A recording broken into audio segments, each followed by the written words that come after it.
ஐயா, நீங்க வந்து ஒரு ஒரு மொழிக்கான ஒரு இனத்துக்கான மாநாட்டுக்கு வந்திருக்கீங்க. நீங்க வந்தது மாநாட்டை மட்டும் பார்க்காம அதையும் தாண்டி ஒரு உயிரை காப்பாத்துற ஒரு குருதிக்கொடை வழங்கியிருக்கீங்க. இதை பத்தி உங்க மன நிறைவு எப்படி இருக்கு?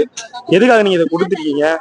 நீங்க வந்ததை மட்டும் பார்க்காம இதை எதுக்கு பண்றீங்க? உங்களோட மன நிறைவு எப்படி இருக்குன்றது நீங்க சொல்லுங்க. நான் கல்லூரி முடிச்ச காலத்துல இருந்து எனக்கு ஒரு விழிப்புணர்வு இருக்கு. ரத்தம்ன்றது வெறும் நம்ம உடம்புல ஓடுறது இல்ல, அது நிறைய மக்களுக்கு உதவி செய்யுது. இப்ப ரத்தம்ன்றது 4 பிரிவா பிரிச்சு கொடுக்குறாங்க. அந்த கொடையை நான் கொடுத்துதான் இருக்கிறேன். அதுவும் இல்லாம நாம் தமிழ்ல இருந்து மாநாடுனாலே அது வெறும் பேச்சு மட்டும் இல்ல, அதை தவிர்த்து மற்ற வேலையெல்லாம் புத்தகம் விற்கிறாங்க, குருதி கொடை பாசறை இருக்கு, நிறைய வேலைகள் செய்யறாங்க. நான் ஏற்கனவே செய்யற விஷயத்த என்னோட உணர்வு இருக்கிற ஒரு கட்சிக்கு நான் இன்னும் செஞ்சேன்னா எனக்கு இன்னும் மகிழ்ச்சி. இது நிறைய பேருக்கு உதவியாகவும் இருக்கு. தமிழ்நாடே பாராட்டி இருக்கு, சான்றிதழ் கொடுத்து தமிழ்நாடே பாராட்டி இருக்கு. இது மாதிரி நாம் தமிழர் வந்து நிறைய குருதி கொடை கொடுக்குறாங்கன்னு. அதில் நானும் கொடுக்கறது ஒரு ஒரு சின்ன மகிழ்ச்சி தான். அதுவும் இல்லாம மாநாட்டுக்கு வந்து இதை நான் கொடுக்குறேன்னா இன்னும் கொஞ்சம் ஆனந்தம் தான் எனக்கு. நான் ஒரு தனியார் ஏதோ ஒரு நிறுவனத்துக்கு போய் நான் கொடுக்கறத விட என்னோட கட்சி மூலமா யாருக்கோ ஒரு உதவியா இருக்குது, எனக்கு ஒரு ஆனந்தம் தான். நன்றி. நான் எப்படின்னா நாம் தமிழரை மட்டும் கவனிக்கிறது இல்லை, நான் எல்லா கட்சியோட மாநாட்டுக்கோ இதுக்கோ போவேன். அங்க பாக்குறது என்னன்னா எல்லாருக்கும் சாப்பாடு கொடுத்துட்டு இருப்பாங்க, ஒரு பக்கம் குடிச்சிட்டு இருப்பாங்க, இந்த மாதிரி வேலை தான் நடக்கும். நம்ம நாம் தமிழர்ல மட்டும்தான் ஒரு உணர்வு மிக்க ஒரு இதா நிகழ்வா நடக்கும். மற்ற கட்சி வந்து காசு கொடுத்து மக்களை சேர்த்து சாப்பாடு கொடுத்து இது கொடுத்து பண்ற பணி. இது வந்து நம்மளா நானும் என்னோட காசு கொடுத்துதான் இங்க நான் வந்திருக்கேன். சோ மற்ற கட்சிக்கு எதுக்கு என்ன வித்தியாசம்னா அது ஒரு கட்சி, அவ்வளவுதான். அதுல நம்ம பேசுறதுக்கு எதுவுமே இல்லை. ரொம்ப நெகட்டிவா தான் நிறைய பேசணும், தவிர பாசிட்டிவா எதுவும் தெரியாது. தெரியல.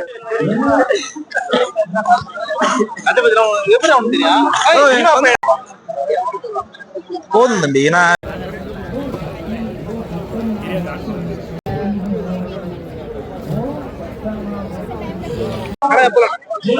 நீங்க எங்க இருந்து வரீங்க?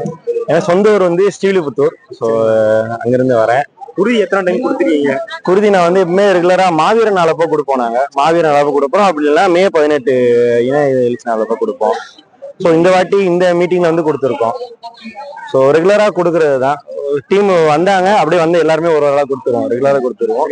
அது போக குருதி கொடை பாசறையிலையும் இருக்கும். ஸோ எந்த ஊர்லனாலும் தெரிஞ்சவங்கள பேசி செஞ்சு எல்லாரும் நாங்கள் இது பண்ணிடுறோம். எத்தனை வருஷமா நாம் தமிழ் கட்சியில பயணிக்கிறீங்க? நான் வந்து 2016 இருந்து இது பண்றேன். சரி, இப்போ எங்க இருந்து வரீங்க? இப்போ வந்து சென்னையில இருக்கிறேன். ஸ்ரீவில்லிபுத்தூர் நேட்டிவ். இல்ல, இப்ப என்னன்னா இப்ப மாநாட்டுக்கு வந்திருக்கீங்க, அதை மட்டும் பார்க்காம இந்த ஒரு செயலில் ஈடுபடுறீங்க. இதை பத்தி உங்களோட மன நிறைவு என்ன? அதை பத்தி கொஞ்சம் சொல்லுங்க. இல்ல, என்னைக்காவது ஒரு நாள் வந்து உயிரை காப்பாற்றும். ஆஸ்பர் சயின்ஸ் வந்து இது வந்து மொத்தம் 3ஆ பிரியும். நார்மல் பிளஸ், அப்புறம் அது 2 பிளாஸ்மா தனியா பிரிப்பாங்க. ஸோ அப்படிங்கிறப்ப ஒன்னும் வந்து ஒரு இதை வந்து காப்பாற்றும். கேன்சர் செல் முதற்கொண்டு இதெல்லாம் நம்ம இது பண்ணிட்டு. ஸோ அந்த மாதிரி நிறைய இது நமக்கும் நல்லது. நமக்கும் ரத்தம் ரெகுலரா சுரக்கும். சரி, வணக்கம். இந்த தொகுதி அண்ணே நமக்கு விருதுநகர் மாவட்டம் ராஜபாளையம் சட்டமன்ற தொகுதி. நமக்கு ராஜபாளையம் சட்டமன்ற தொகுதி. இப்போ வேட்பாளர் உங்களுக்கு தெரிஞ்சது தானே? வேட்பாளர் நம்ம அண்ணன் தான், மருத்துவர் கார்த்திகேயன் அவர்களை அறிவிச்சிருக்காங்க. அண்ணா இப்ப கொஞ்ச நேரத்துக்கு மேலதான் அறிவிச்சாங்க. இது எத்தனை டைம் நீங்க எப்படி பண்றீங்க? 6வது முறை ரத்ததானம். 6வது முறை வந்து பண்ற ரத்ததானம் பண்றது. அண்ணனுக்கு நமக்கு முதல் டைம். சரி, ஓகே. இது இப்போ உங்களுக்கு எப்படி இருக்கு இந்த இதெல்லாம் பண்றது? நல்லதுன்னு நினைக்கிறீங்களா? இது வந்து நம்ம சேவையிலே ஒரு தானத்துல ஒரு சிறந்த தானம்ங்கிறது. முதல் வந்து அன்னதானம், இல்லாத ஏழைகளுக்கு கொடுக்கறது.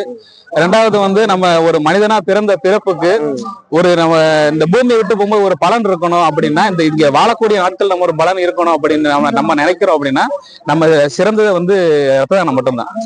அதாவது எல்லாருக்கும் நீங்க இதை பத்தி சொல்லுவீங்களா? இதோட விழிப்புணர்வை நீங்க வந்து? இல்ல, கண்டிப்பா எல்லாருக்குமே நிறைய பேர் நான் சொல்லி என் கூட இருக்கிறவங்களுக்கு எல்லாம் நீங்க கொடுங்க, இது வந்து எந்த ஒரு பிரச்சனையும் இருக்காது. இது அதாவது நிறைய ஏழைகள் வந்து இதனால பாதிக்கப்படுறாங்க. ஏன்னா இப்ப சாலை விபத்துகள் வந்து நிறைய நடக்குது.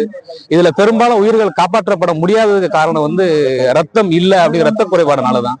இது வந்து நாம் தமிழர் கட்சி ஒவ்வொரு கூட்டத்திலையும் வந்து பண்ணிக்கிட்டு இருக்காங்க.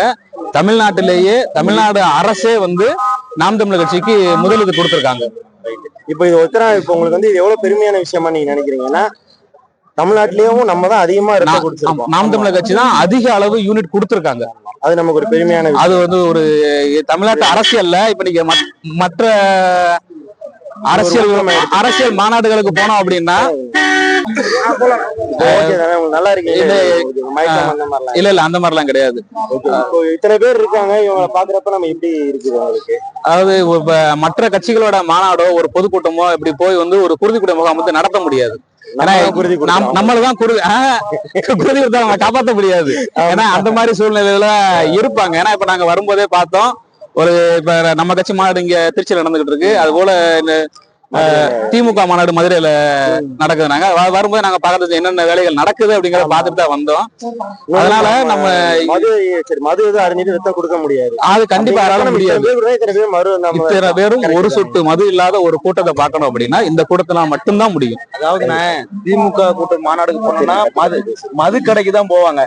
அதே நாம் தமிழர் கட்சி மாநாடுக்கு வந்தா உறுதி கொடுக்க ரத்தம் கொடுக்க அதுக்கு தான் வருவாங்க.